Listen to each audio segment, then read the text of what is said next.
I want you to imagine for a moment you're standing at the edge of a day that hasn't happened yet. Everything is still. The world hasn't begun its noise. Your phone hasn't buzzed. The traffic hasn't roared. The emails haven't poured in. And in that space, right there, is your greatest opportunity. Not to do more, but to be more. Because how we start our day isn't about how much we can cram into the first 2 hours. It's about the story we tell ourselves when no one else is watching. It's about intention. You see, most people ask what to do to be more productive. Some ask how to manage their time better, but very few ever ask why mornings matter. Why wake up early at all? And that's where it begins.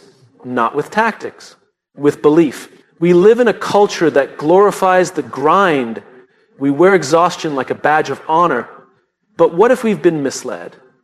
What if the real power doesn't lie in how late you can stay up working, but how early you can rise, grounded and clear, before the world demands anything of you?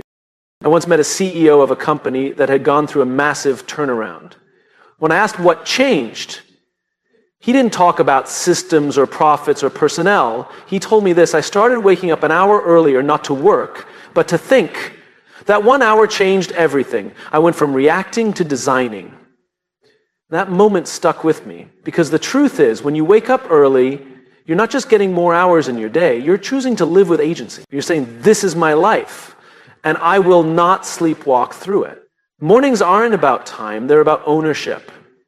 Most of us wake up already in a state of reaction. Alarm rings, we snooze. Then we check our phones, we scroll through other people's lives before we've even taken ownership of our own. Think about that. Before your feet even hit the ground, you've handed away your focus, your attention, your energy. But what if your first action of the day wasn't reactive? What if instead it was intentional? Imagine waking up not to an alarm, but to a purpose. Not because you have to, but because you choose to. That shift from obligation to choice is everything. Because when you start your day with clarity, you carry it into every meeting, every conversation, every challenge. That's the mindset. Early mornings aren't just hours on a clock. They're a declaration, a personal stand that says, before the world gets a piece of me, I will give myself a moment of truth. And the truth is, people don't burn out because they're doing too much. They burn out because they're disconnected from why they're doing it in the first place. Waking up early creates space to reconnect, to remind yourself of who you are before the chaos tells you who you should be. Let me ask you something. What would your life look like if the first voice you heard in the morning was your own? Not a notification, not a demand, but your own clear, quiet voice saying, this is the kind of person I want to be today. That's what early mornings give you, alignment. And from alignment comes direction. This is not about becoming a morning person.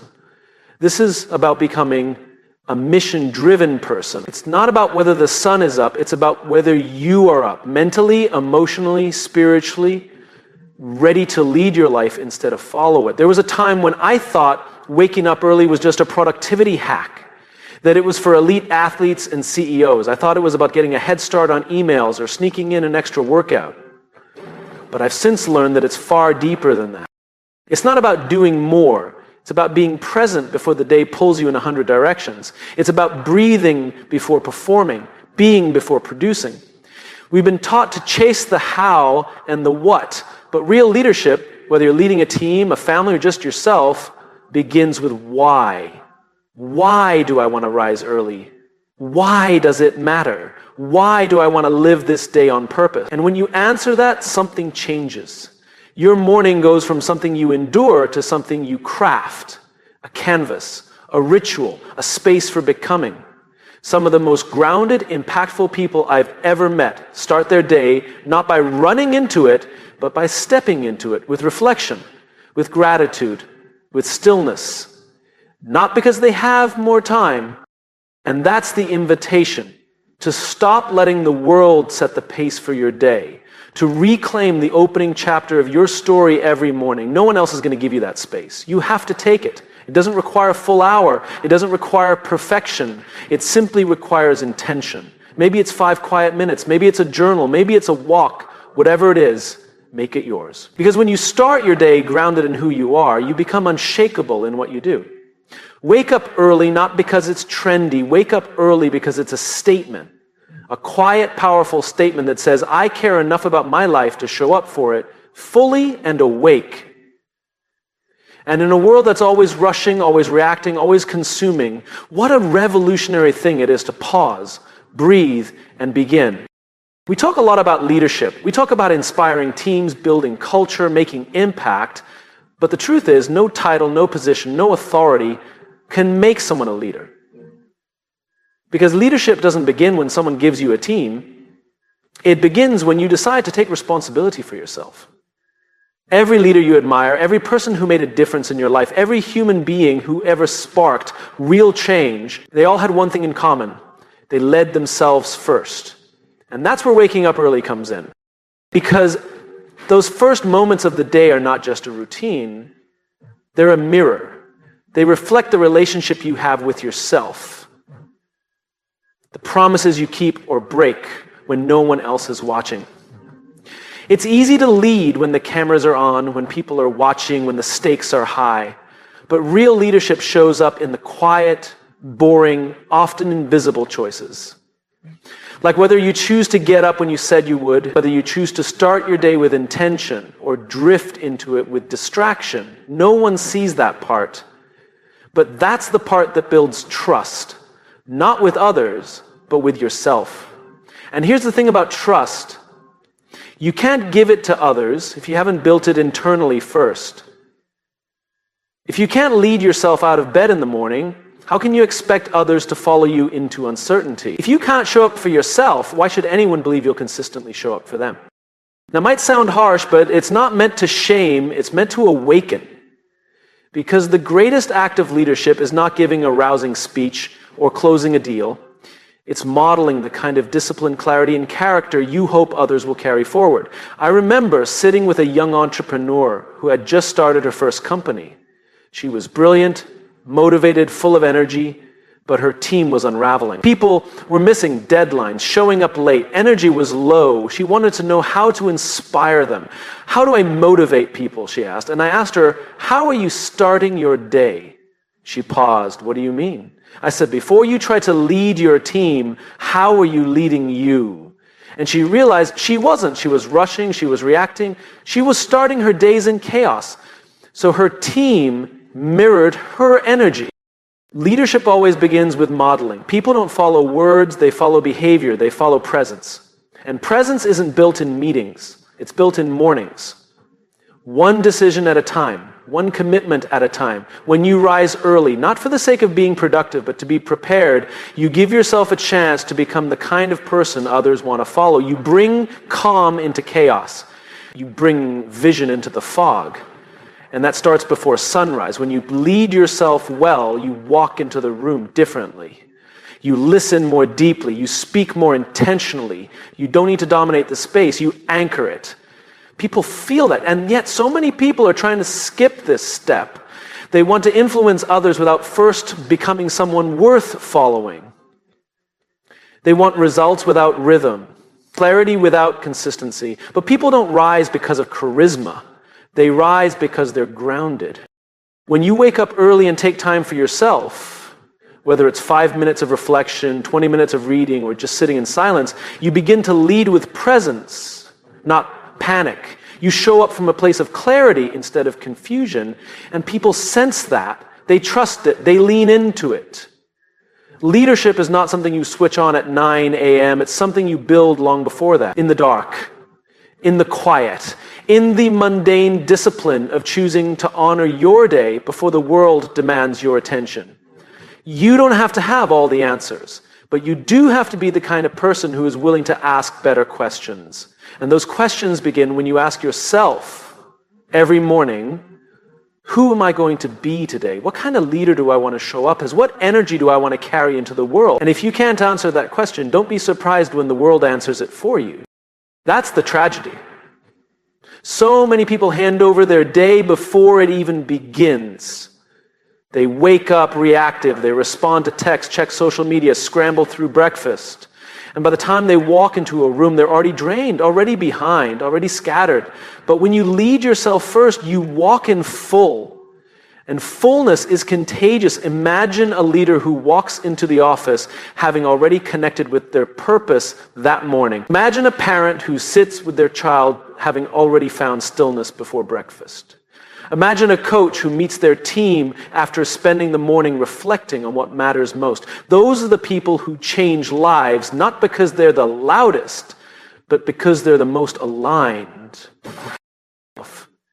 You can't fake alignment. People sense it. And it only comes from daily discipline. Waking up early is not about being superhuman. It's about being intentional. It's about choosing to build your inner world before stepping into the outer one.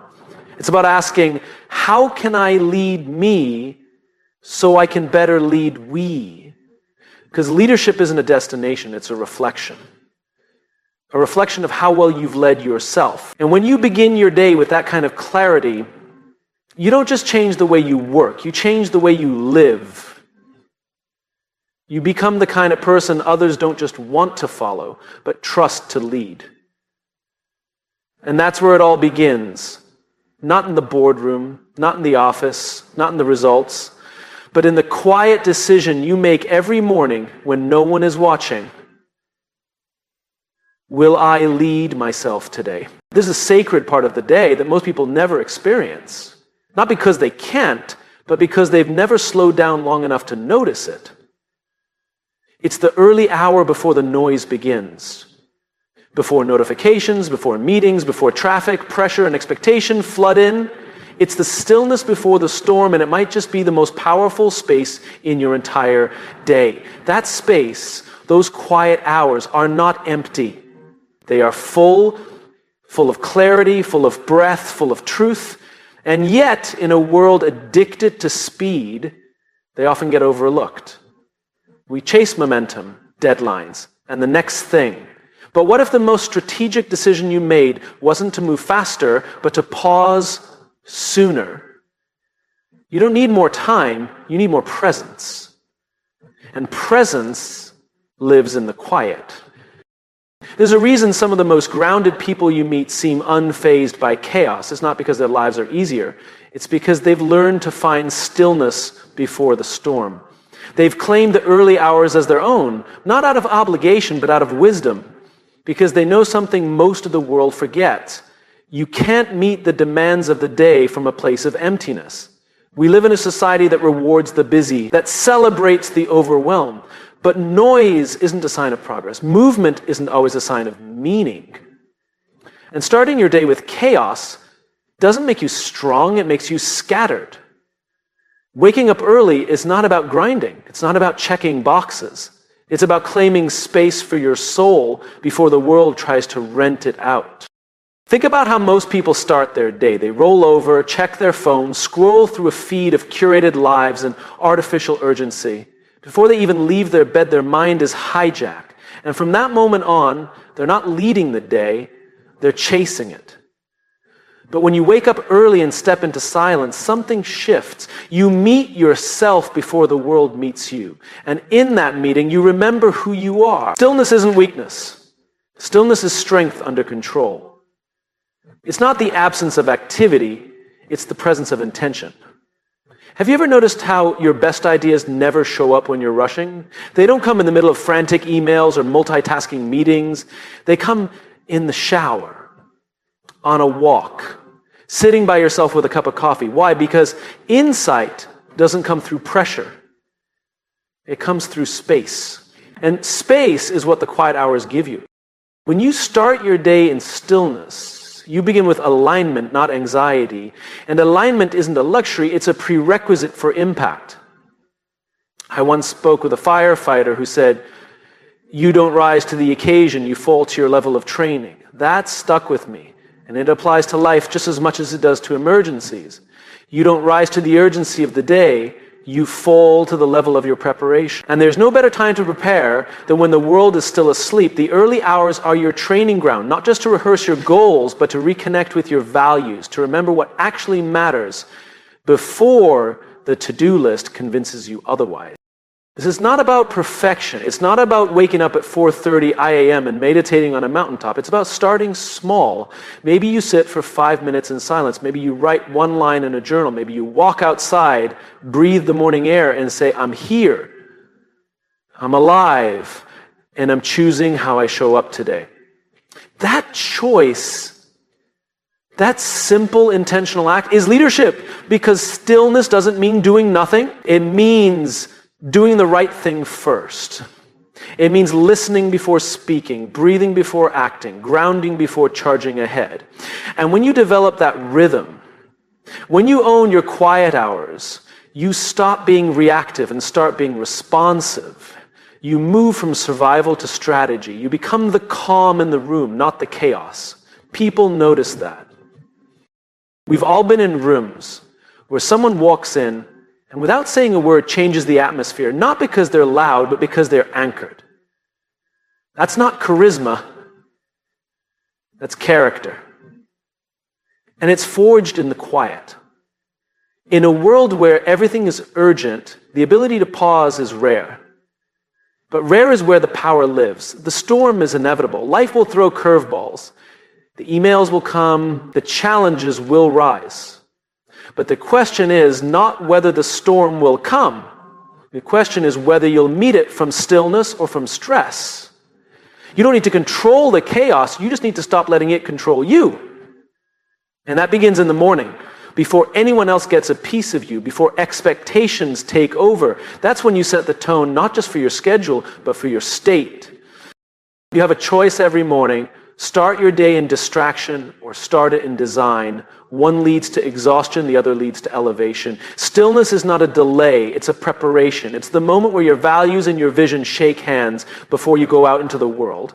And when you begin your day with that kind of congruence, you walk through the day with integrity. This isn't about productivity hacks. It's about human leadership. And the truth is, you can't lead well if you've never listened. Stillness gives you that listening space, not just to the world, but to yourself. What do I believe? What matters to me today? What kind of energy do I want to bring? What am I committed to, even when it's hard? You don't answer those questions in the middle of a meeting. You answer them in the quiet before the storm. So don't just wake up early to do. Wake up early to be. Be present, be grounded, be aware. Because once the noise begins, it's too late. Once you're in the storm, you don't rise. You return to your baseline. Let that baseline be calm. Let it be rooted. Let it be intentional. And the only way to build that baseline is to own your quiet hours. The world doesn't need more frantic leaders. It needs more anchored ones. People who know who they are before they step into the noise. People who show up clear, not chaotic. Present, not panicked, certain not of every outcome, but of who they're committed to being. And that kind of certainty doesn't come from luck, it comes from stillness. From starting each day with the courage to be quiet. The storm will come, but you will be ready, not because you're the loudest voice in the room, but because you listened first. Confidence is one of the most misunderstood traits in the world. People think it comes from talent, from results, from charisma, but it doesn't. Confidence comes from keeping promises to yourself. It comes from doing the hard thing even when no one is watching, especially when no one is watching. And that's why waking up early is so powerful. It's not about the hour, it's about the act. The decision, the quiet commitment that says, I will show up for me today. You see, every morning you have a choice. Not just whether to hit snooze or get up, but whether to lead your life or let your life lead you. That choice happens in the first few moments of the day. And those moments are sacred, not because they are convenient, but because they are consequential. When you choose discipline over comfort, you send yourself a message. I can trust me. And that trust becomes the root of confidence. Not the loud, overcompensating kind, but the real kind. The grounded kind. The kind of confidence that doesn't need to prove itself because it knows where it came from. It came from the little wins, the quiet wins. The decision to get out of bed when it would have been easier not to. And people love to talk about motivation. But motivation is a mood, discipline is a decision. And discipline repeated becomes identity. We don't become who we are in one grand moment. We become who we are in the repetition of our values, the repetition of our standards. And when you win the first battle of the day, the battle between your comfort and your commitment, you remind yourself what you're made of. Think about it. If the first action of your day is to break a promise to yourself, what tone does that set? What story does that begin? That moment, that seemingly small decision, ripples forward into everything else. But when you wake up and follow through, not because it's easy, but because it's aligned with who you want to be, you step into your day with integrity. And that integrity is what makes you powerful. Not perfect, but powerful. I once spoke to a former Navy SEAL who said something that stuck with me. He said, "The alarm clock is your first opponent of the day. If you beat it, the rest of the day gets easier. If it beats you, it owns you." That's not about being extreme, it's about being intentional.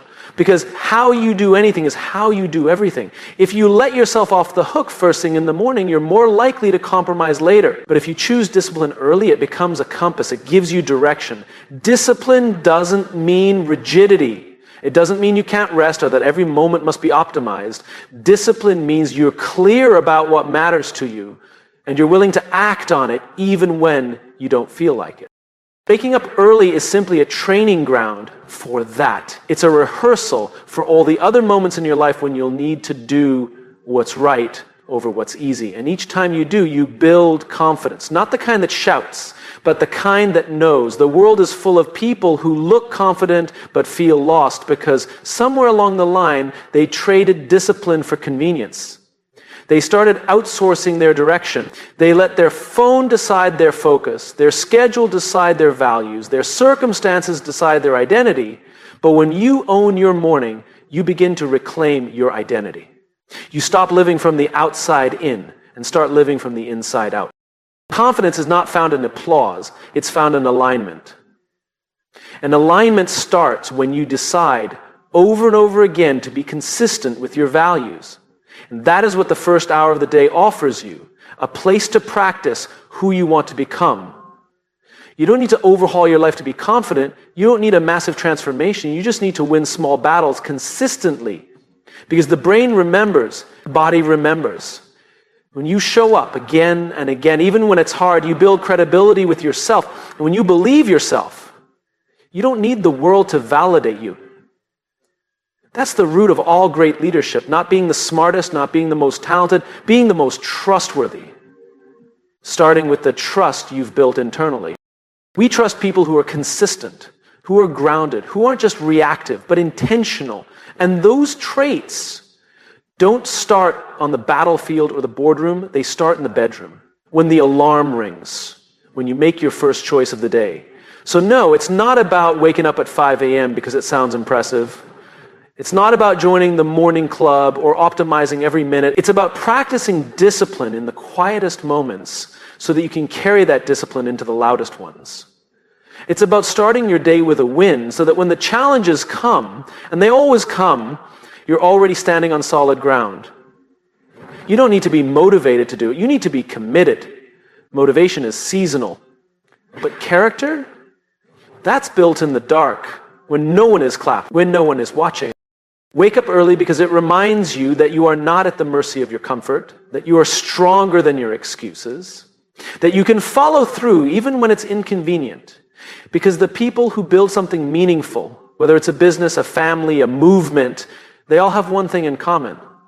They've trained themselves to do what needs to be done, not just when they feel like it, but especially when they don't. Discipline isn't punishment, it's preparation.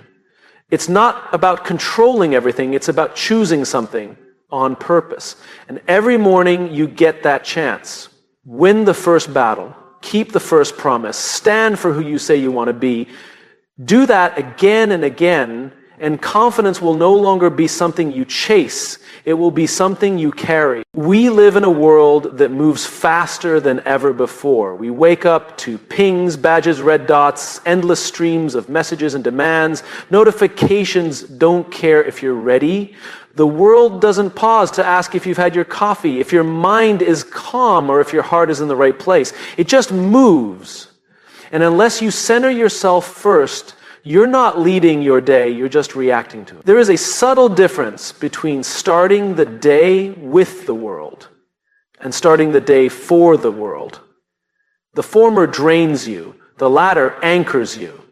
And that difference is everything. When you begin your day without centering yourself, without grounding your mind, your heart, your breath, you give away your power before you've even had a chance to use it. You become a passenger, a responder, a reactor. You're no longer choosing how to live. You're being pushed by momentum that isn't yours. It doesn't have to be this way. There is a quiet revolution that begins with a simple shift. Start the day from the inside out. Anchor yourself before you start moving, because the pace of the world isn't slowing down, and that means your grounding must become intentional. People often think the answer is to move faster, work harder, keep up. But speed without clarity is chaos. Efficiency without purpose is emptiness. You can run faster and still feel behind if you're not aligned internally.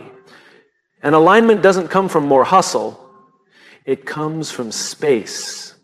It comes from choosing stillness before movement, reflection before reaction. The question isn't, how do I keep up? The question is, who do I want to be before I begin? That's the question that the early hours of the morning were built to answer. Before the meetings, before the emails, before the responsibilities of the world start stacking up, you have a window, a brief, beautiful window to find your center. But you have to choose it. Because if you don't choose that moment for yourself, the world will take it from you. Not out of malice, out of momentum. The world simply moves. And if you're not rooted, it will carry you in directions you never meant to go. That's why routines matter, not because they're trendy, but because they remind you who's steering the wheel. You don't need a perfect morning routine. You need a purposeful one.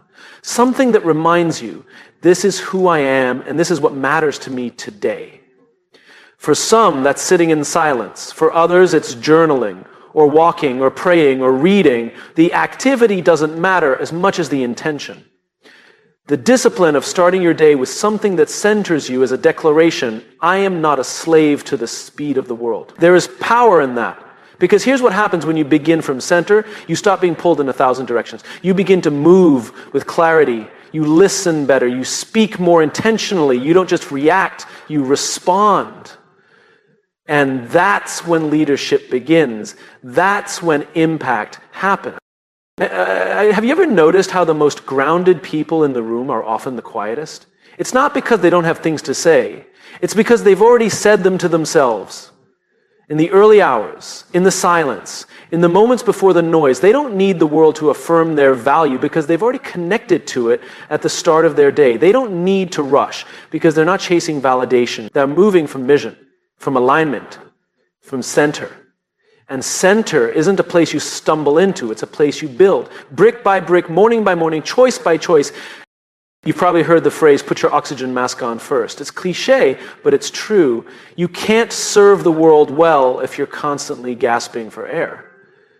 And centering yourself first thing in the morning is how you put on your oxygen mask. It's how you remember, I am not just a task list. I am not just a calendar. I am not just output. I am a human being with purpose, with values, with breath. And that matters more than anything I'll cross off my to-do list today.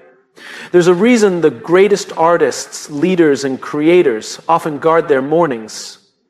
It's not ego, it's not luxury, it's strategy.